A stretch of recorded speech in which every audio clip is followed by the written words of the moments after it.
Good morning students. आज की इस क्लास में आप सभी का स्वागत है। आज हम हिंदी व्याकरण के एक टॉपिक जिसका नाम है कारक, उसके विषय में पढ़ेंगे। कारक क्या होते हैं, कारक के चिन्ह कौन कौन से होते हैं, कारक के भेद कितने होते हैं और कारक हमारे व्याकरण में किस काम आते हैं, इसकी जानकारी आज हम इस क्लास के माध्यम से प्राप्त करेंगे। तो हमारा आज का टॉपिक है कारक। आइए कारक को पढ़ना प्रारंभ करते हैं।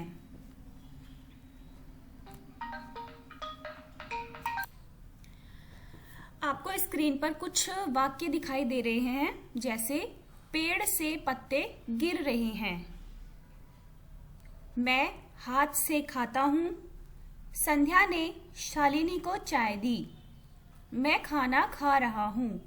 यहाँ पर कुछ वाक्यों में नीचे रेखांकित किए गए हैं, कुछ वाक्यों को रेखांकित किया गया है। इन रेखांकित वाक्यों में कुछ पद संज्ञा है और ये कुछ सर्वनाम है। और ये जो रेखांकित पद हैं किसी न किसी रूप में क्रिया से जुड़े हुए हैं। शब्दों के क्रिया संज्ञा या क्रिया सर्वनाम संबंध कारक कहलाते हैं, अर्थात जो शब्द किसी न किसी क्रिया से एक दूसरे से जुड़े हुए हैं वही क्या कहलाते हैं, हमारे कारक कहलाते हैं। और जो जिस शब्द से ये जुड़े हुए होते हैं उन्हें हम कारक चिन्ह कहते हैं। जैसे पेड़ से, यानी से शब्द से पेड़ और पत्ते दोनों आपस में जुड़ रहे हैं। देखो, पेड़ से पत्ते गिर रहे हैं, कहाँ से गिर रहे हैं और क्या गिर रहे हैं, कहाँ से गिर रहे हैं, पेड़ से, और क्या गिर रहे हैं, पत्ते गिर रहे हैं।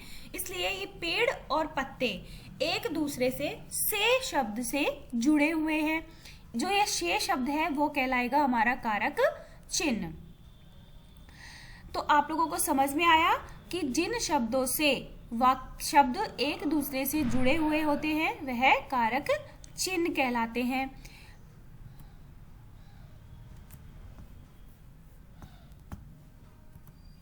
देखिए, हमारे व्याकरण में 8 कारक माने गए हैं, जिनमें एक तरफ यहाँ आपको कारक दिखाई दे रहे हैं, दूसरी तरफ आपको चिन्ह दिखाई दे रहे हैं। पहला कर्ता ने, कर्ता कारक का चिन्ह होता है ने। कर्म को, कर्म कारक का चिन्ह होता है को। करण कारक का चिन्ह होता है से या के द्वारा, जिसकी सहायता से। संप्रदान के लिए, अपादान से अलग होने के लिए। देखो, हमारा जो तृतीय जो तीसरा जो कारक है करण, उसमें भी से आता है, और हमारा पांचवा जो कारक है अपादान, उसमें भी से आता है। लेकिन उसमें जो से आता है वो द्वारा, यानी सहायता करने के लिए आता है। यहाँ जो पांचवे जो अपादान कारक में जो से आता है वह अलग होने के लिए आता है। इन दोनों में जो अंतर है उसको हम वाक्य के प्रयोग से आगे समझने का प्रयास करेंगे। संबंध का, के, की, रा, रे, री, ने या नी। अधिकरण में, पर, ऊपर। संबोधन हे, रे, अरे। तो ये हमारे कारक है और उस साथ ही साथ उनके चिन्ह भी है।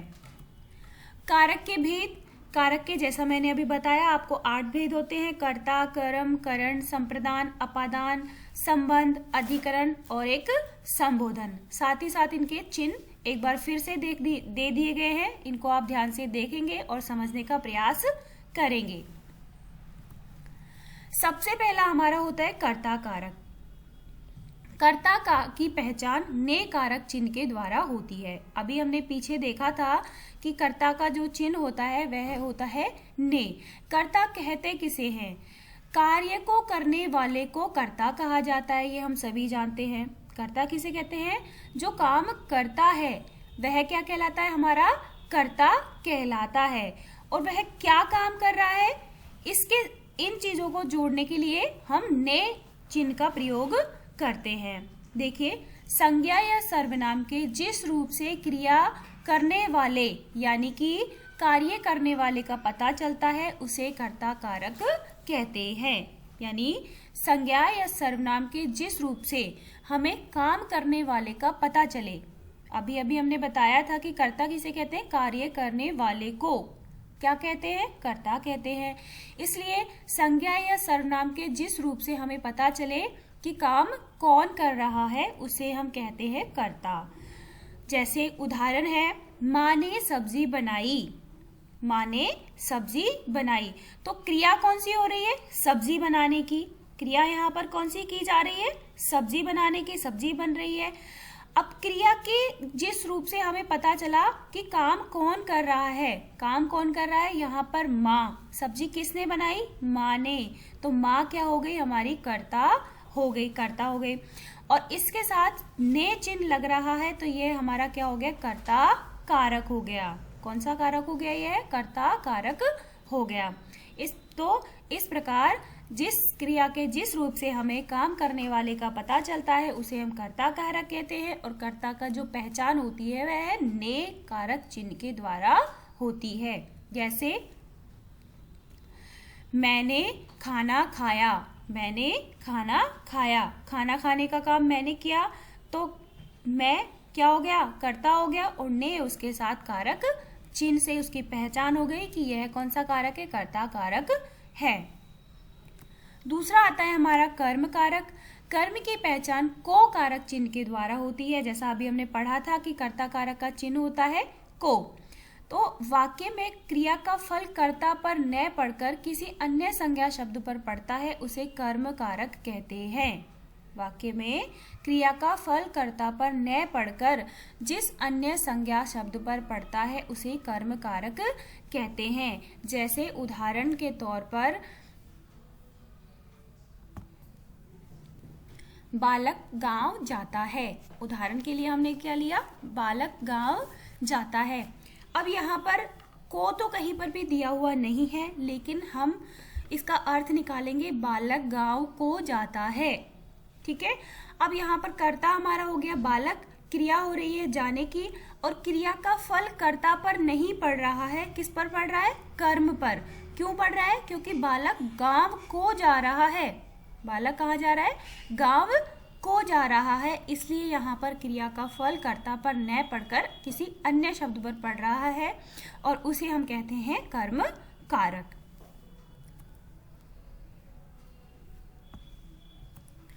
तीसरा हमारा कारक है करण कारक। कर्ता जिस साधन या माध्यम से कार्य करता है उस साधन या माध्यम को करण कारक कहते हैं। करण कारक पहचान से या द्वारा चिन्हों के द्वारा होती है। देखिए, काम करने वाला तो सबसे पहले ही आ गया था कि काम करने वाला क्या होता है? हमारा कर्ता होता है। अब कर्ता जिस साधन से या किसी माध्यम से कार्य करता है, यानी किसी काम को करने में जिस चीज की वह सहायता लेता है, उस सहायता करने वाले माध्यम को करण कारक कहते हैं। और इसमें जो चिन्ह होता है वह या तो से होता है या के द्वारा होता है। जैसे पीयूष ने गिलास से पानी पिया। ठीक है, यहाँ पर पीयूष का क्या हो गया? कर्ता हो गया।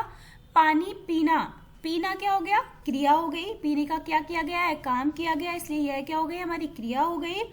और क्या पिया है उसने? पानी पिया है, तो ये क्या हो गया? हमारा कर्म हो गया। अब जो शब्द बचे वह क्या हो जाएंगे? करण, क्योंकि गिलास से उसने पानी किससे पिया? गिलास से। पानी पीने के लिए उसने गिलास की सहायता ली, गिलास के द्वारा उसने पानी पिया, इसलिए गिलास क्या हो गया? हमारा करण कारक हो गया और से इसका चिन्ह है। तो ये पूरा ही जो शब्द होगा गिलास से, यह क्या हो जाएगा? हमारा करण कारक हो जाएगा।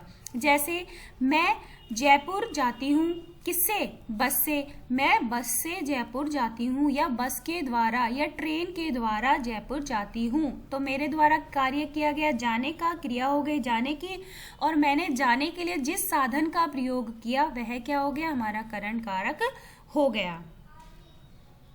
ठीक है। आगे हमारा आता है संप्रदान कारक। इसे के लिए तथा को कारक चिन्हों द्वारा पहचाना जाता है। यानी इसका जो कारक चिन्ह है वह होता है के लिए।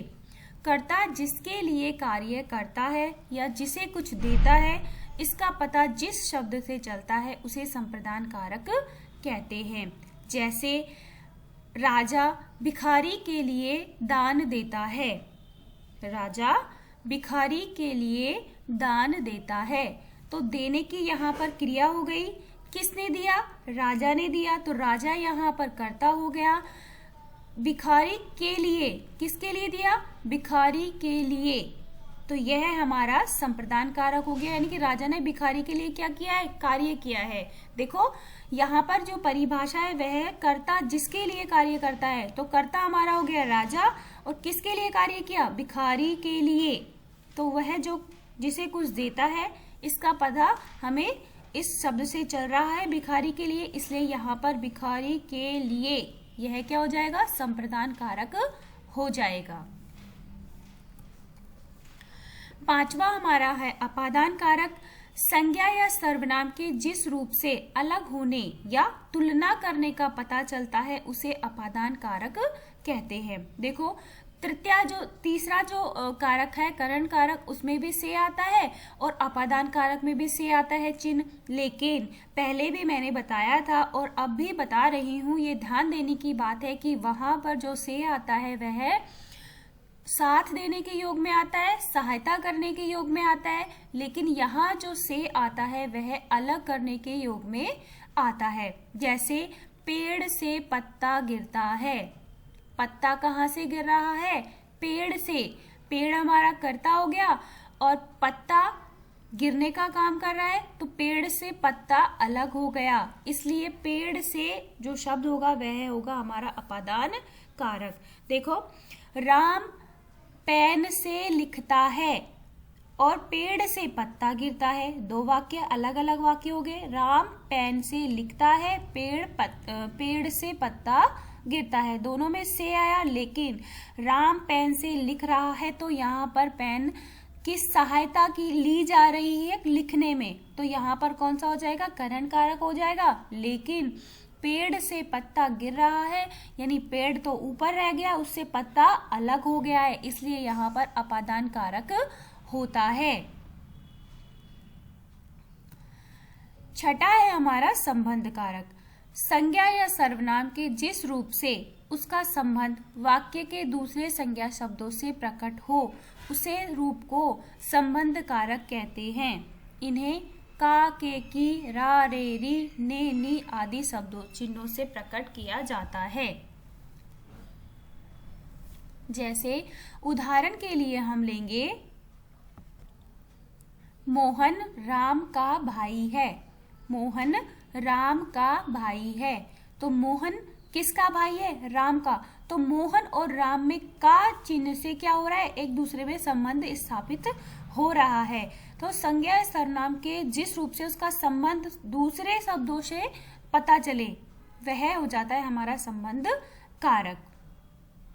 या मेरा, यह मेरा पेन है, तो पेन किसका है? मेरा, तो इन दोनों वाक्यों में क्या हो रहा है? इन दोनों शब्दों में एक दूसरे से संबंध दिखाई दे रहा है, इसलिए यहाँ पर हो जाता है संबंध कारक।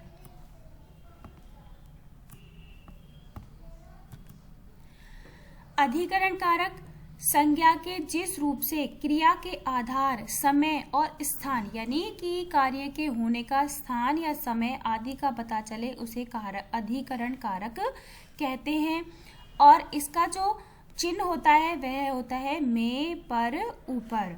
जैसे राम पेड़ के ऊपर, या पुस्तक मेज पर रखी है। पुस्तक मेज पर रखी है, पुस्तक कहाँ पर रखी है? मेज पर, तो ये क्या है? उसका आधार है। पुस्तक का रखने का आधार क्या हो गया? मेज हो गई। देखो परिभाषा में दिया गया है क्रिया के आधार, ठीक है, समय और स्थान आदि का पता चले उसे अधिकरण कारक कहते हैं। तो यहाँ पर जो पुस्तक रखी हुई है वो किस पर रखी हुई है? मेज पर रखी हुई है, तो पुस्तक का जो आधार है वह क्या हो गया? मेज, इसलिए यहाँ पर जो मेज पर ये दोनों शब्द है वह क्या हो जाएंगे? अधिकरण कारक के अंतर्गत आ जाएंगे। लास्ट है हमारा संबोधन।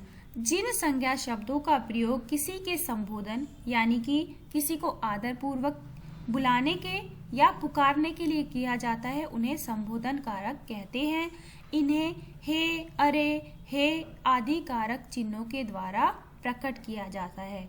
जैसे हम किसी को आवाज लगाते हैं, अरे इधर आओ, या हे भगवान यह क्या हो गया, तो ये जो शब्द हैं वो क्या है, संबोधन कारक के अंतर्गत आते हैं।